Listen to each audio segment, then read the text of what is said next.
구독과 좋아요는 큰 힘이 됩니다. 사람이 이 세상을 살아가는 모습은 참으로 다양합니다. 얼굴 모습이 다른 것처럼 삶을 사는 방법도 다양하고 그들의 마음속에 있는 생각도 다양하고 가치관과 인생관도 다양합니다. 바울은 부활하신 예수를 만나기 전에는 오로지 모세의 율법에 충실한 유대교 신자였습니다. 그러나 바울이 부활하신 예수를 만나고 난 이후에는 그의 생각이 완전히 바뀌었습니다. 인생관도 바뀌었습니다. 오늘 본문 5절 말씀 보면 하나님 말씀에 붙잡힌 바 되어 예수는 그리스도라 밝히 증거하니 이렇게 기록되어 있습니다. 부활하신 예수를 만나고 난 바울은 오로지 하나님 말씀을 증거해야 된다는 그 생각으로 꽉 차 있었습니다. 그래서 그는 복음을 전하지 않으면 내게 화가 있을 것이라고 고백하기도 했습니다.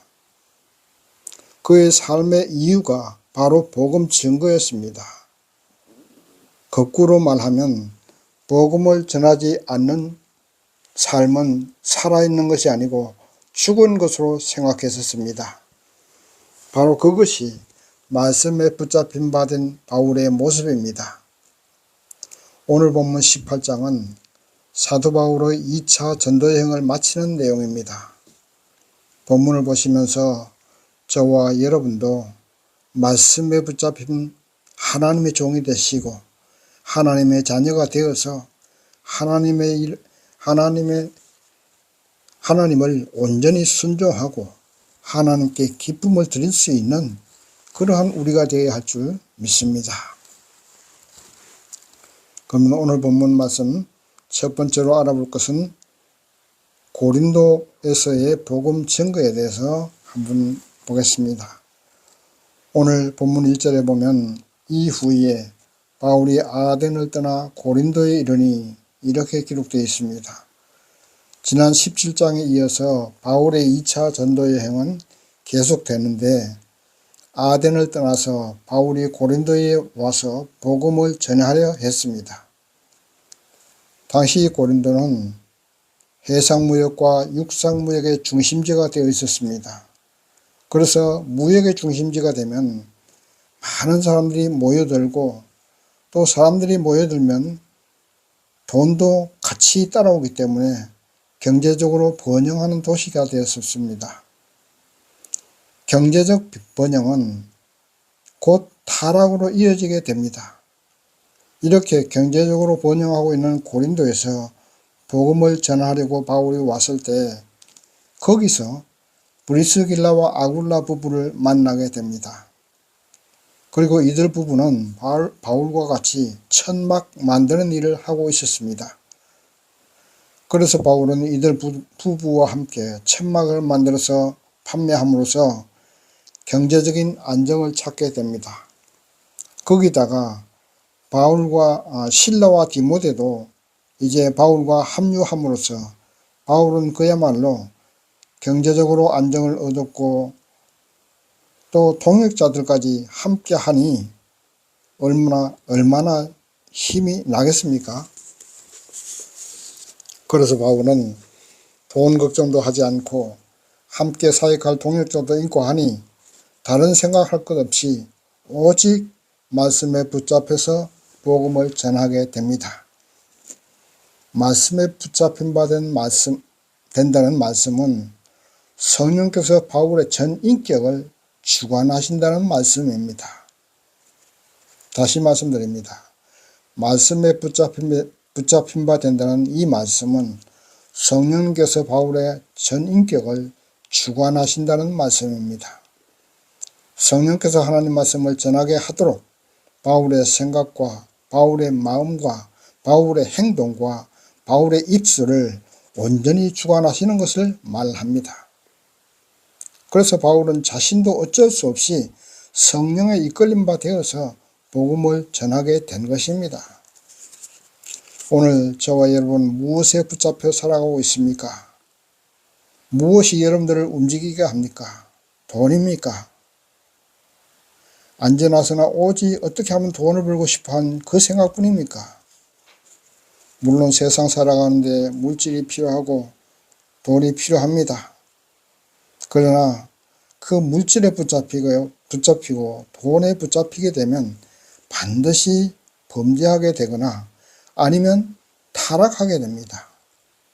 수단 방법을 가리지 않고 돈을 벌려고 하면 범죄하게 되고 맙니다. 너무 많은 돈을 벌어도 타락하게 됩니다. 그러므로 돈은 너무 없어도 안 되고 너무 많아도 좋지 않습니다. 우리가 붙잡혀야 할 것은 하나님의 말씀에 붙잡혀서 살아야 합니다.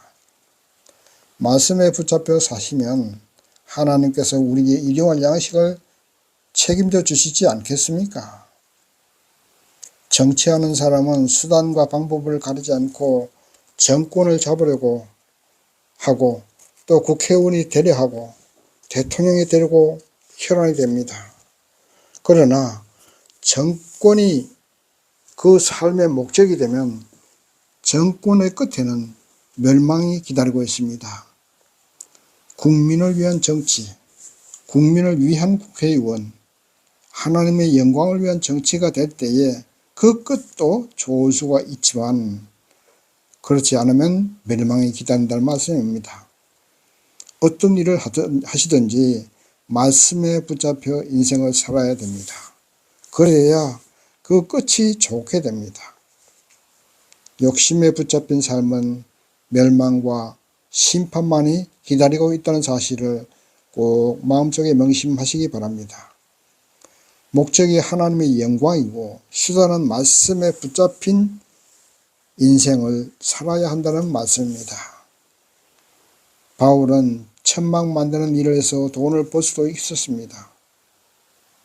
더구나 실라와 디모데가 그리고 아굴라와 브리스길라 부부까지 함께하니 얼마나 힘이 나겠습니까? 그러나 그는 돈을 벌려고 돈에 붙잡힌 그런 삶을 살거나 욕심에 붙잡혀서 살지 않고 오직 말씀에 붙잡혀 그리고 예수 그리스도라 전하는 그 복음 증거에 열심을 내었던 것입니다. 다시 한번 말씀드립니다. 돈을 벌든지 사업을 하든지 직장 생활을 하든지 무엇을 하든지 그것이 목적이 되면 안 됩니다. 돈이 목적이 되고 직장이 목적이 되고 그런 것이 목적이 되면 안 된다는 말씀입니다. 무슨 일을 하든지 하나님의 영광을 위한 목적이 되어야 됩니다. 사업하는 수단, 직장하는 생활하는 수단, 돈 버는 수단, 정치하는 수단, 모든 수단은 하나님의 말씀에 붙잡혀서 해야 하는 수단이 되어야 된다는 말입니다. 내 생각, 내 욕심, 내 영광을 위한 목적이 되고 수단이 되어서는 그 끝에는 멸망과 심판과 화가 기다리고 있다는 사실을 가슴 깊숙이 명심하시기 바랍니다. 어떤 일이든지 마음을 비우고 욕심을 버릴 때 하나님이 역사하시고 하나님의 도우심이 함께 하시는 것입니다. 마음을 비우고 성령께서 우리의 생각과 우리의 행동과 우리의 마음을 온전히 주장하는 성령의 붙들림 받은 삶을 사시고 말씀에 붙잡힌 삶을 살아야 할 줄 믿습니다. 두 번째, 환상 중에 말씀하시는 주님에 대해서 보겠습니다. 본문 말씀 8절 말씀 보면 저희가 대적하여 회방하거늘 이렇게 기록되어 있습니다. 우리가 계속 바울의 전도여행을 공부하고 있는데 바울이 복음 전거하는 곳에는 언제나 유대인들의 회방이 있었습니다. 오늘 본문에도 유대인들이 바울을 그 지방 총독 갈리오에게 고발합니다. 그러나 갈리오는 민형사상 문제는 로마의 총독인 자기가 재판하겠지만 종교적인 문제는 유대인들 너희가 알아서 해라 하고 그 고발을 각하시킵니다. 그러자 유대인들은 바울을 해치지 못하고 회당장 소스데네를 잡아서 때리고 화를 풀고 있습니다. 아마도 회당장에게 화풀이 하는 것은 왜 바울 같은 사람에게 회당에서 설교할 수 있는 시간을 주었느냐 하고 화풀이 한 것이겠지요. 아무튼 바울은 이 사건으로 인해서 유스도의 집으로 거처를 옮기게 됩니다.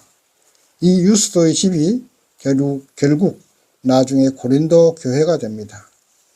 아무튼 바울은 무사히 재판자리에서 풀려나기는 했지만 그의 심적으로 상당히 힘들고 괴로웠을 것입니다. 그냥 편히 살 수 있는 바울입니다. 로마 시민권을 가지고 있고 가말리엘 문화에서 철저하게 유대교 교육을 받은 권위 있는 사람으로 살아간다면 장래가 보장되고 인생 편히 살 수 있었습니다. 그런데 말씀에 붙잡히고 성령에 붙잡혀서 복음을 증거하다가 이런 순환을 당하고 있으니 인간적으로 힘들고 마음적으로도 괴로웠을 것입니다. 바로 이렇게 심적으로 괴롭고 할 때 하나님은 환상 가운데 나타나셨습니다. 그리고 바울을 위로하십니다. 본문 말씀 9절 말씀 보십시오. 두려워하지 말며 잠잠하지 말고 말하라. 이렇게 말씀하십니다. 하나님의 이 같은 위로의 말씀과 격려의 말씀을 환상 가운데서 들은 바울은 계속해서 고린도에서 1년 6개월을 거주하면서 복음을 전하게 됩니다. 본문 말씀 9절에 두려워하지 말며 잠잠하지 말고 말하라는 이 말씀에 믿을 자 그것이 바랍니다. 두려워하지 말라는 말씀은 성경에 365번이 기록되어 있습니다. 그리고 모세에게 하신 말씀도 두려워하지 말라고 하셨고 여호수아에게 하신 말씀도 두려워하지 말라고 하셨으며 오늘 본문 바울에게도 두려워하지 말라고 하셨습니다. 하나님의 종이 되어서 하나님의 일을 하는 사람에게는 반드시 하나님께서 하시는 말씀이 두려워하지 말라는 말씀입니다.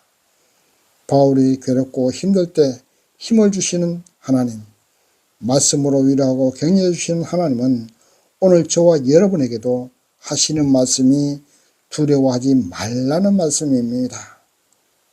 사람이 이 땅에서 살면서 두려움 때문에 포기하고 두려움 때문에 범죄하게 되고 두려움 때문에 사단에게 굴복하게 됩니다.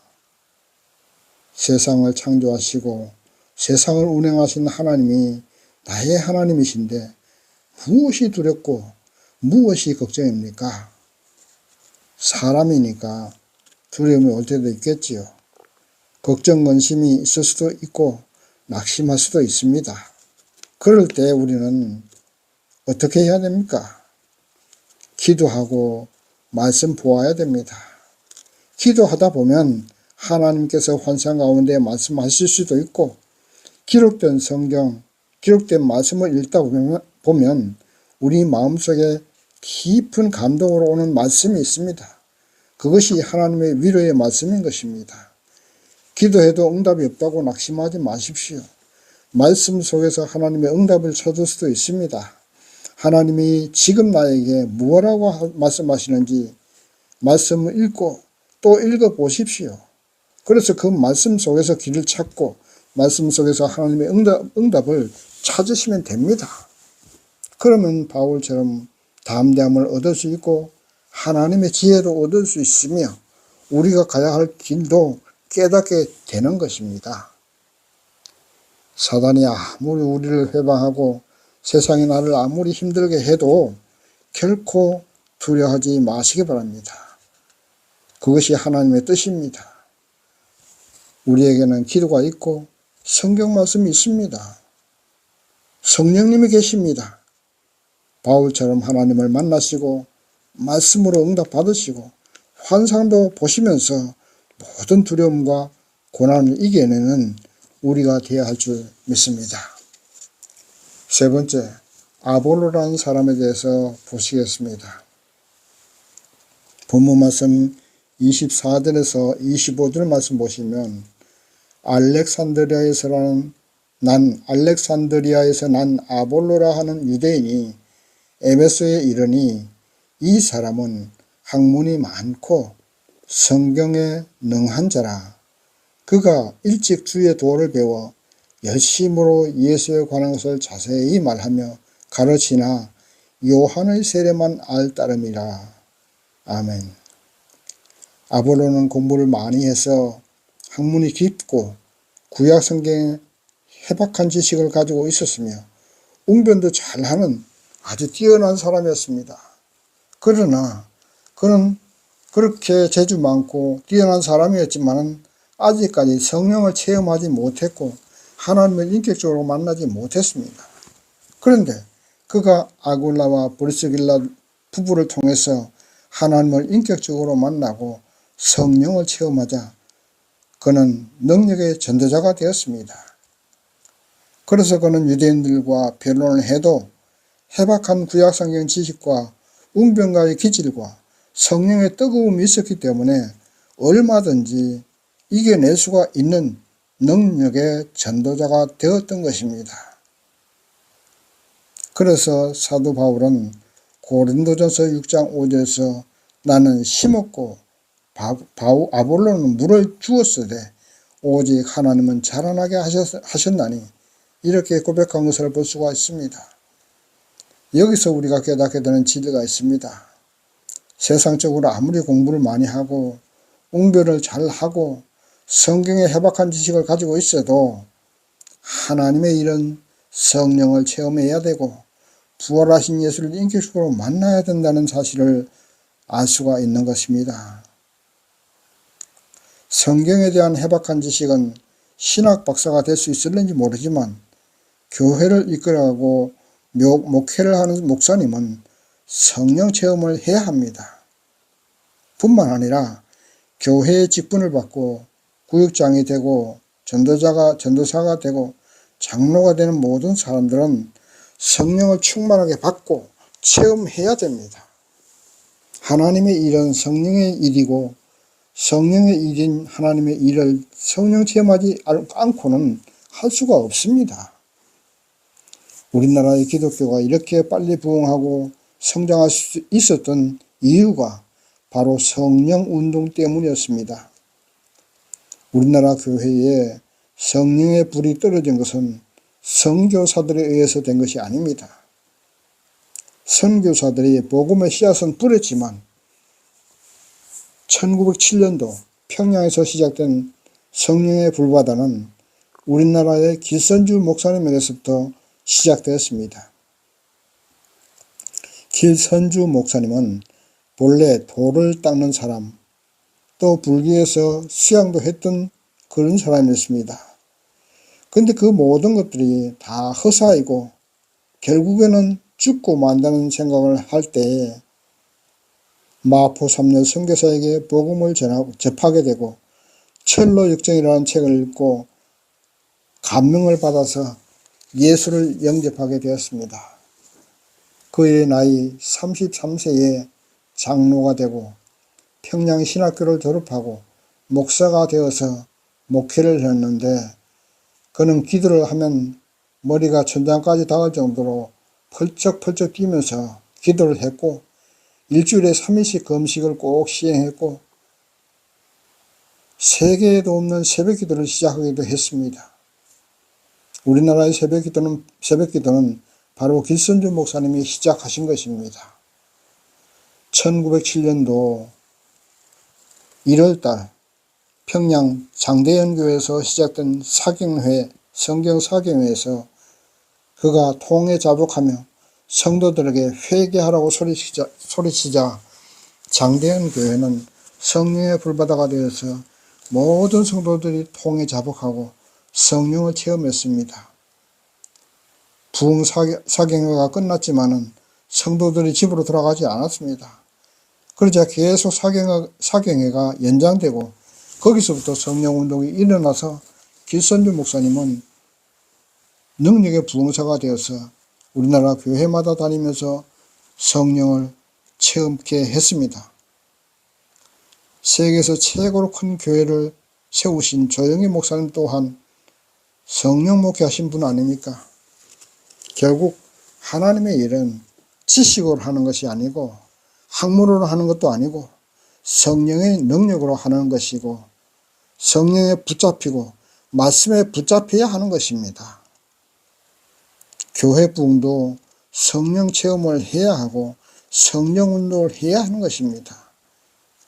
본문의 아볼로가 성령을 체험하고 능력의 전도자가 되고 길선주 목사님, 조영기 목사님, 또 성결교회 이성봉 목사님, 이런 목사님들에 있어서 오늘날 한국교회가 이만큼 성장한 것입니다.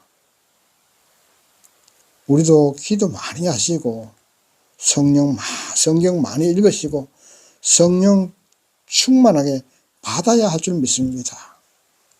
이제 말씀을 정리합니다. 한 세상 살아가기가 쉽지 않습니다. 내가 아무리 발버둥치고 욕심에 사로잡혀서 어떤 일을 성취하려고 하고 성공하려고 해도 힘으로 안 되고 능으로도 안 됩니다. 결국은 성령님께 붙들림 받아야 됩니다. 말씀에 붙들림 받아야 됩니다. 기도해야 됩니다. 성령 충만 받기 위해서 기도해야 됩니다. 부활하신 예수를 만나시기 위해서 기도해야 합니다. 바울처럼, 아볼로처럼, 길선주 목사님처럼, 조영기 목사님처럼, 또 이성복 목사님처럼 부활하신 예수를 만나시고 성령 충만 받으셔서 담대하게 복음 전하시고 세상을 이길 수 있는 저와 여러분이 되시기를 주님의 이름으로 축원합니다. 아멘.